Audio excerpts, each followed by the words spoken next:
have learnt articles, parts of speech, active and passive voice, and today we'll be learning figures of speech. And one asked me to teach figures of speech. So today we'll be learning figures of speech. Figures of speech are many, and these are used to express our views in a better way, to emphasize something. And today we'll be learning very few figures of speech. Figures of speech are used to express our views in a better way. Here I have written 4 figures of speech. One is simile, it's not smile, it is simile. Then metaphor and personification and irony. Simile is a figure of speech in which we compare objects using the word like or as. We either use like or as and compare things. We can say like this: the water is as clear as crystal. Here we are comparing water to a crystal which is very clear using the word as. So we are comparing water as crystal. We can also give one more example, like for example, if somebody in a classroom sings very well, we can say he or she is as Balasubramaniam, or he or she is as Lata Mangeshkar. So we are comparing to a boy or a girl in our classroom to either Balasubramaniam or Lata Mangeshkar. So comparing things or objects, persons using the words like and as is simile. I hope you have understood the figure of speech simile. Simile is a figure of speech in which we compare things or persons using the word like and as.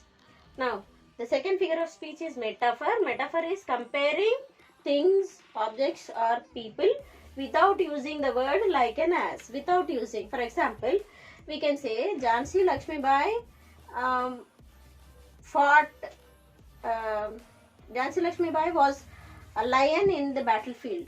So we are comparing Jhansi Lakshmi Bai to a lion, but we do not use the word like and as there. If we use the word like and as, then it is called a simile. Here the news was a dagger to his heart. So dagger is a sword. Here is compared to a dagger to the heart of a person, which pierces through his heart. So the news was like a dagger, but we are not using the word like and as. So comparing things, objects, people without using the word like and as is a metaphor. Now coming to the third figure of speech, which is personification. Personification is making inanimate things to be animate. Inanimate is non-living. Non-living things to be animate, to be living. That is personification. If we make a non-living thing to appear like a living thing, it is called personification. For example, I can say the trees danced. Here the trees are non-living things, whereas we are comparing them to be people and we say the trees danced. So here the trees are personified, or else we can say the sea roars. The sea here is roaring like a lion, in the sense not naturally, but we are making the non-living thing, that is the sea, to be a lion, and it is roaring. So that is personification. Personification is making non-living things to be living things. Here I have given the example: death lays icy hands on kings also. Here death is an inanimate or non-living thing, but his hands, whose hands? Death's hands are laid even on kings also, right? So death is personified here, appear to be a living thing, right? Personification is making non-living things or inanimate things to be animate. Then comes irony. Irony is just speaking the opposite of what we mean, either it be in a novel or a story or in our real life. Irony is just the opposite of what we speak.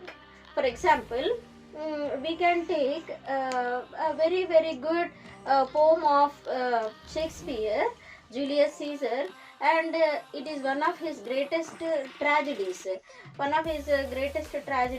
And in that, Julius Caesar dies, and his friend, Julius Caesar's friend Antonio, speaks about Brutus, saying Brutus is an honorable man. All the time, Antonio speaks that Brutus is an honorable man, whereas to speak the truth, he is right. In that poem, Julius Caesar, which was written by Shakespeare, Antonio appears to be praising Brutus, whereas to speak the truth, he was criticizing him. He was speaking bad of Brutus. He says, yet Brutus is an honorable man. So the inner depth of those words is just the opposite of what he was trying to say, right? So sometimes we also do not want to reveal the truth. Then we use ironical words. Irony is words which are used to praise a person, but which will give the contrary or the opposite in meaning. Irony is a figure of speech in which the words which are used to praise a person will finally give the contrary meaning. Here we have seen the example of Brutus. Let me give you one more example. He drinks, smokes, and gambles, and may be said to possess all the fashionable virtues. Children, if at all you try to understand the sentence, he drinks, he smokes, he gambles, and he is said to possess all the fashionable virtues. Virtues are good qualities. He drinks, he smokes, he gambles, and that he is said to have all the good qualities within himself. So this is irony. Irony is a group of words which are used to say something good about a person, but to speak the truth, they are actually words which are used to say the opposite qualities of a person. Here we have seen the example of Brutus from Julius Caesar, a very, very good line, right?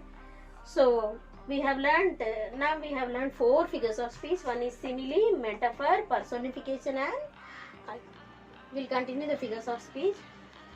Satire. Satire is a figure of speech in which we use a language of ridicule.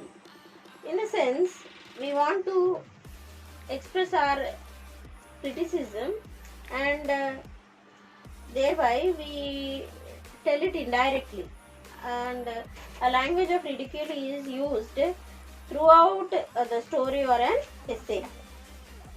It is a figure of speech in which language of ridicule is used throughout a story or an essay, and we can see the ridicule throughout the book which was written by Jonathan Swift, a book in which we see the satire, and the name of the book is Battle of Books.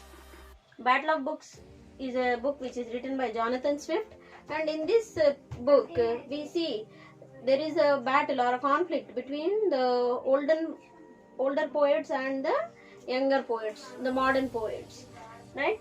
So satire is using the language of ridicule throughout an essay or a story. We have seen this in the Battle of Books, which was written by Jonathan Swift. The next figure of speech is fable.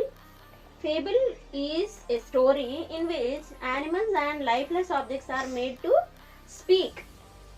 Fable is a story in which lifeless objects are made to speak. We even know some stories in which animals also speak. Can you recollect some stories? I think you can name Panchatantra in the list. And even when it comes to English stories, we have seen Aesop's Fable, a very, very famous book in which animals speak and even inanimate things speak, that is lifeless objects also speak. So fable are stories in which animals and lifeless objects are made to speak. Panchatantra is an example, a very good example, and Aesop's fable. And then we come to hyperbole. Hyperbole is a figure of speech in which we exaggerate something. Making a mountain out of a molehill, that is exaggerating something, that is hyperbole. A small thing is made to be seen very much bigger than its actual size. Here I have given the example, if the river were dry, I would fill it with tears. Is it possible to fill the river with tears? It is not possible. But we are exaggerating our statement by saying that if the river were dry, I would fill it with tears. So exaggerating something, making something very big or great than its actual position is said to be hyperbole. Hyperbole is a figure of speech in which we exaggerate something, praise something to a very high level. Satire, fable, hyperbole. Today we have learned 7 figures of speech, and these figures of speech are used to express our views in a better way, and so that we may not hurt the feelings of others. Here we have learned 7 figures of speech: simile, metaphor, and satire, fable, hyperbole,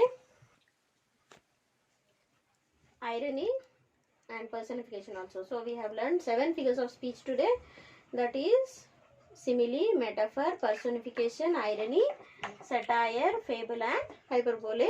If you have any queries regarding this, you can put your queries in the comment box, and please, if you like my video, thanks for watching.